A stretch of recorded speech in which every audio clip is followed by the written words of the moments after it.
Hello everyone, good day po. Once again, nandito po ako ngayon sa aming subdivision. Dito po sa St. Monique Vilais po sa may Binangonan, Rizal. So, kung nakikita niyo po yung house na sa video ko po ngayon, available unit po namin ito dito sa St. Monique. So, ito guys, is single detached house po siya and pwede po siya through Pag-ibig financing. So, yung house features niya guys is ano po, yung lot area niya is 132 square meter and then yung floor area po is 75 square meter.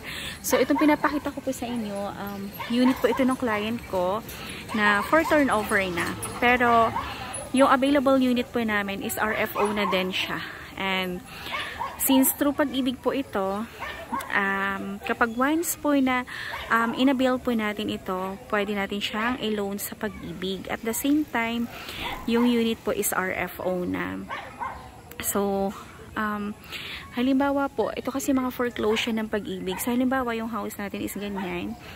Kapag tinurn over po siya sa inyo, is magiging ganito na siya. So, para refurbish po siya.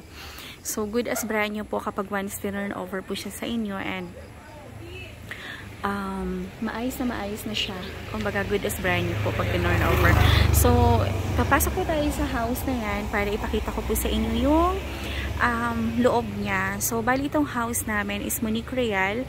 Meron siyang 3 bedrooms and then 2 toilet and bath po. Tapos, meron siyang space sa gilid-gilid niya and meron siyang space din sa likod for expansion po. Like, gusto niyo po siyang gawing dirty kitchen, ganyan po. So, ganyan siya guys. So, ganyan yung itsura niya noon. So, ito na po yung itsura niya kapag turn over sa inyo. So, let's go guys. Pasukin na natin para makita niyo po yung mismong loob niya. So, yung available po namin na lote na Monique Real is 132 square meters. So, mas malaki po siya dito sa house na to. So, ito lang po kasi yung ginagamit ko po na model unit. Kasi as of now, ito pa lang yung pwedeng ipakita. Pero kapag once na nagpa-tripping kayo, pwede rin po natin puntahan yung actual unit na available po namin. So, meron pa po kami ditong dalawang available unit na Monique Real. So, kaya i-grab nyo na kasi mabilisan lang po talaga. Kasi mabilisan lang po talaga siya maubos. Kasi through Pag-ibig financing. At the same time po, very affordable and napakalapit niya sa lahat. Dito po sa St. Monique, paglabas niyo po ng subdivision, nandiyan na po yung mga commercial area po. And yung sa pinaka main gate po namin, yung road po doon, magiging 4 lanes po siya. Kaya napakaganda po ng location ng St. Monique Vilais. At the same time po ako po nasa 15 magpi-15 years na kaming nakatira dito. And ganito po yung community dito guys. Ito po yung main road. So napakalawak po no main road natin kasi 4 lanes po siya. Yan siya guys. And ako po mismo makakapag-guarantee na napakatahimik, napakahanhan and maaliwalas po dito sa St. Monique sa aming subdivision. So let's go guys kasi medyo paggabi na. Pasukin na natin yung mismong unit. Ayan. So ito siya guys. For turnover na kasi to sa client ko. Kaya ayan. Meron siyang space for parking. So meron siyang one space parking. So, yung iba dito nagpa-parking sa labas kasi nga napakalawak po nung aming main road po dito. Naka 4 lanes po tayo. Ayan siya. So, na-foreclose kasi ito ng Pag-ibig. Kaya, tinuha po ni Pag-ibig and then nirenovate and binibenta po ulit.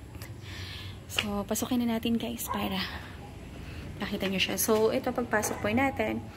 Ito po yung meron siyang wall dyan. So, parang partition po. Na pwede nyo pong lagyan ng mga frames, ganyan. And, so may ilaw na. So, ito siya guys. Ito po yung living area. Ayan siya. So, malawak to actually kasi yung floor area niya is 75 square meter. So, ang kinaganda po na itong Monique Real po natin, pagpasok mo, hindi siya kitchen. Ano mo hindi mo makikita yung kitchen niya. So, naka-hide siya. So, ito, space for living area. And, ayan, pwede po tayo dito maglagay ng ating dining area. So, tapos meron siyang ano dito. So guys, kasi since ito po mga foreclosed, hindi po lahat ng mga units po natin is the same po. Pero yung mismong passage, and then yung standard po natin na living area, na dining area, so talagang ganoon siya. Pero yung mga expansion, mga extensions po, depende po sa unit. Dun sa dalawang unit. So ito kasi, in-extend na po nila. Kaya ito po, nakasemento po yung sa side. Kaya yan po. So yung client ko pong nakabili po na ito. So depende sa kanila kung papabubungan na lang po nila ito kasi may existing na siya. Ayan. And then, ito naman po dito sa likod. Actually guys, napakalawak pa naman ito. So ito siya. So parang ito siguro yung dirty kitchen nung dati po nakatira dito. So ayun siya. Meron diyang sink. And tinanggal na rin po yung bubong. Pero hanggang dun yan. So ayun siya guys. So ito guys talagang model unit lang po ito. Hindi po ito yung actual unit. Pero yung turnover niya, ganito siya, yung mga tiles, yung mga window, yung mga ano, ganyan po siya. So, ito po yung kitchen area. So, sa kitchen area po, naka-separate siya dun sa living and dining area. So, ito guys, siguro ano to, lagay ng ref. Ayan. So, ito po yung kanyang area. And ito naman po, lagay ng gas range, ganyan po. So, meron siyang sink dyan. And meron siyang one toilet po dito sa baba po. So, ayan. So, kung nakikita niyo po ngayon, yun din po yung turnover niya. Hindi ko mabuksan dito sa camera. Pero again, pwede pang mag-extend siya sa likod, guys. Tapos, meron na rin po siyang nakahanging cabinets. May built-in cabinets na siya. And meron na rin pong cabinet yung sink niya. Ayan siya. So, akitin na po natin para makita natin yung second floor. So, dito po sa taas, ayan. So, dito po sa taas, meron siyang tatlong bedrooms po. And one toilet and bath. So, pag-akit po natin, guys, ang ganda. Ang lawak niya and super ganda. So, pag-akit po natin, dito sa right side, meron siyang window dyan. May ventilation siya. And, meron siyang one toilet po dito. Meron siyang common toilet. So, ganyan na rin po yung turnover. And, dito sa second floor, ito po yung bedroom 1. So, meron na po siya mga built-in cabinets po.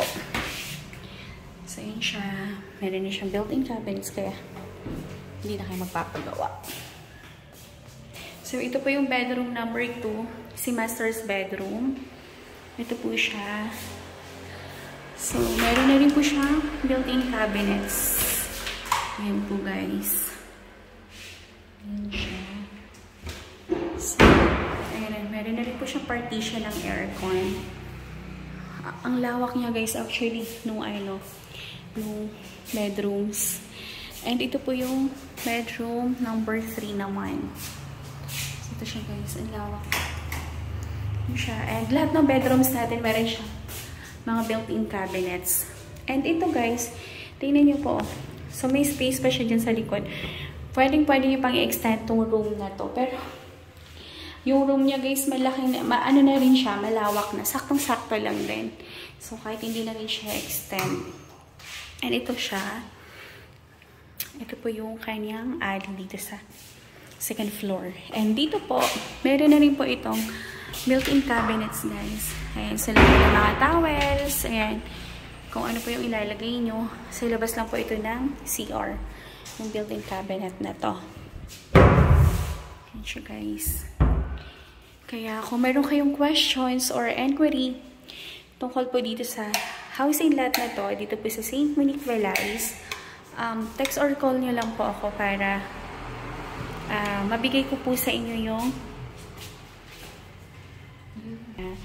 so, message nyo lang po ako sa aking cellphone number 0917-123-9341. Yan din po yung aking number sa Viber po. So, mag-message lang kayo anytime para masagot ko po kung mayroon kayong mga questions or inquiry po tungkol pa sa property na to. So guys, itong house and lot po pala na to, ang price po niya is 4.7 and yung isa naman po is 4.750. Depende po sa laki po nung lot area niya. So yung available natin na 132 square meter lot is yun po yung nasa 4.7. So pwede natin siyang i-loan sa Pag-ibig. Pwede rin pong cash. Depende po sa inyo kung ano po yung gusto niyo pong terms of payment. So ito guys, super sulit na to. Super mura.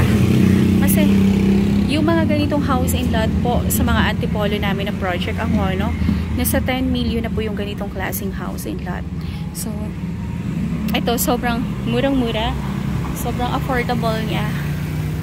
Kasi through Pag-ibig, at the same time, foreclosed property po siya. Kaya, talagang mas makakamura po kayo. Yan siya guys, oh. Kaya mag-message na po kayo sa akin. Diyos ko God, paunahan lang po ito. And may mga available din po kami dito, mga duplex unit po. Yung price naman po ng mga duplex namin is nasa 2.7M po. So, through Pag-ibig financing din yun. So, message nyo lang po ako pag meron kayong questions or inquiry.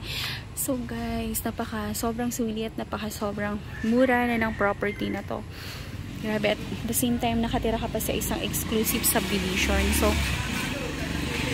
So itong St. Monique, guys, isa to sa mga pinakamagandang subdivision dito sa Binangonan, Rizal. So, talagang ano yun, talagang guaranteed yun na pag nandito po kayo nakatira, so talagang tahimik, maaliwalas, and mahanhan. Alam mo yung pagpasok mo pa lang sa gate, guys, alam mo yung mapapawaw ka na sa ganda po nung subdivision namin.